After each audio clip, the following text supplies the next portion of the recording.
I just got a notification. Hi everybody, thanks for watching the replay. We're getting used to where we're supposed to be sitting right now. I don't think we can. It's not gonna stay. Okay. Yeah, oh there we go. Hey everyone. All right, hello. I'm Michelle from the Chamber. And I'm Tony Halford from Young Electric. Awesome, and today, because of all of you, we are here to talk about cold calling. And that horrible thing, whenever I talk about cold calling, you'll see me, I start scratching my throat because it's so painful. So we'll just jump right in. We're gonna talk for about 10 minutes. Because of the distance where the camera is and our phone is videotaping this, we will not be able to see your questions, but post them still, because when we go back through and do the editing, then we'll see your questions and then we'll hit your Twitter account with those answers. So feel free to tune in, throw those questions, but we'll get back to you. So first and foremost, cold calling. Painful thing. How do you prepare for it? Mentally, research, what do you do when you're going out and you know that you're going to start cold calling? Well, the first thing, you don't cold call on people that obviously don't need your services. So you'll want to figure out where your market is and who you want to contact. And you believe that those that you want to contact will need your services. And you start to think of why they'll need your services, because different customers will want your product for different needs. Awesome. And when you're determining who you're going to cold call with, do you pick one specific industry and only hit that industry for that day? Or do you pick a geographic area? Both, actually, because industry-wise, there can be special events that are going on, and there could be opportunities at certain times for just a specific industry. Or same with geological location. There can be events that are going on in a geological location that you'll want to be at those same spots where your potential customers can be. Cool. So we all know there's a gatekeeper you have to get past, whether it's the actual gatekeeper, if there's a gate at the place of business, or the receptionist, or the executive assistant of who you're trying to meet with. What techniques are you finding that help you get a higher rate of getting past that initial gatekeeper? Well, the first thing is to be respectful for their time and respectful for their position. You need to be as polite as possible. That's going to give you the best chances for getting past them and through to who you want to see. So you can, if you know who you want to talk to, you ask for them specifically and ask if they're available. And if unfortunately they're not, is there somebody there in plan B, somebody else you could talk to potentially?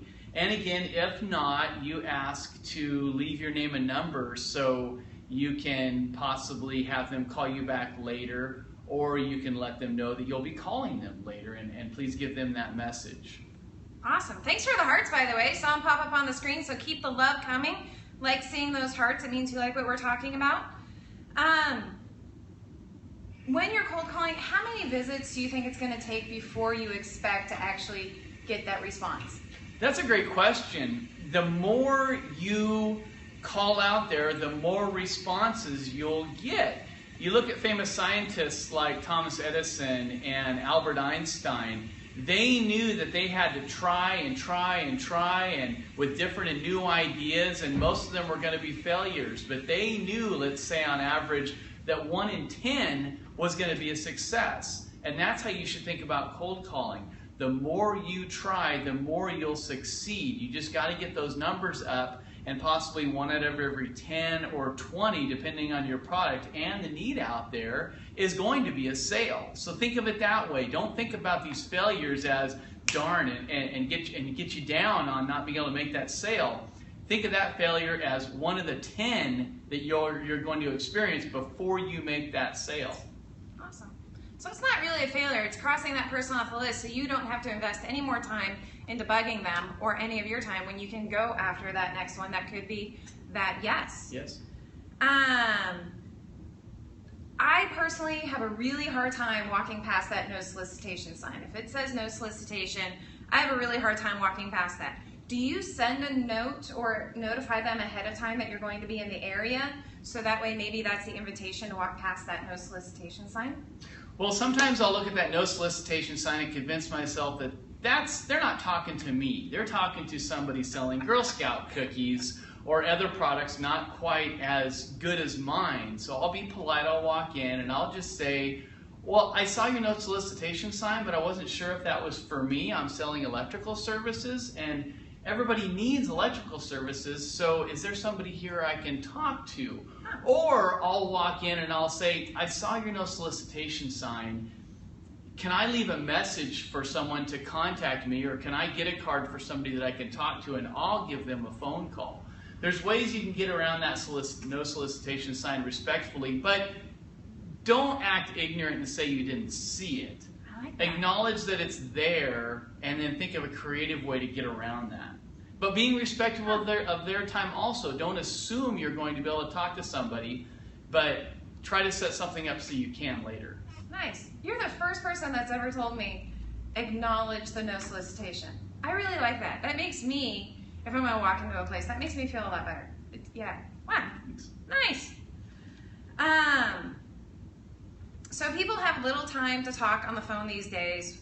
When you're leaving a message for someone, what words or what tips do you have in gaining a bigger rate of response on a return phone call? Or do you just keep calling until you actually get through? If you can't seem to get a hold of that person, yes, keep calling. I would say don't leave lots and lots of messages, multiple 2 or 3 times for the different types of products you might be selling. But when you're leaving a message, prepare what you're going to say. You only have a few words or a few seconds to keep their attention. And that's the most important thing. Have the attention span keep the attention span you have in mind and make it count with your message. So prepare what you're going to say in your message about the product or service you're providing and let them know in as few words. Wow, I love all the different color hearts. We really like that answer. Thank you.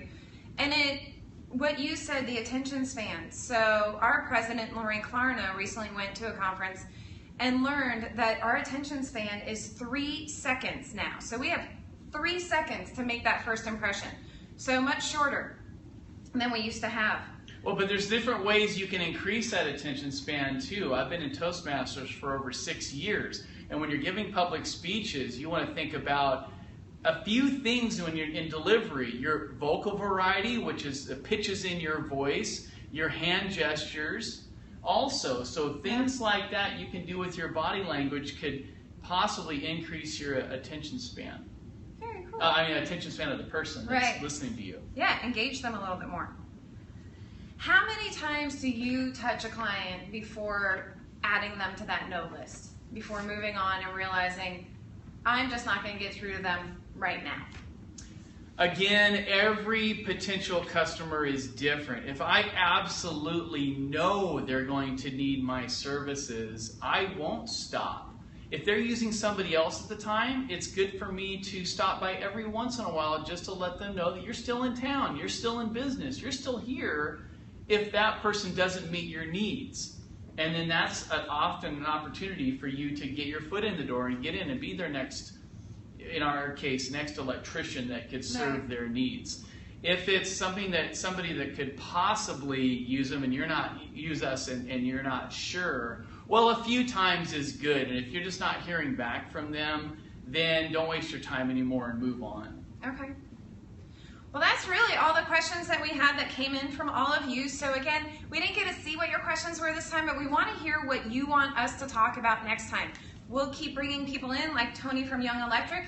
And with this, I'm going to give Tony the opportunity to do a plug on Young Electric and the services that they provide. Well, thank you very much. Yeah. Young Electric, we are fully licensed, bonded, and insured electricians, and we specialize in residential, commercial, and industrial applications and electrical needs. We're currently recommended by Oregon Hot Tub, and they'll ask us to call on customers that need electrical services for hooking up their hot tub into their electrical panel in their house. Also, Tesla recommends us for the Portland market to install home charging stations for people that buy Tesla cars. Also, Marquee Spas recommends us, and so does Standard TV and Appliance.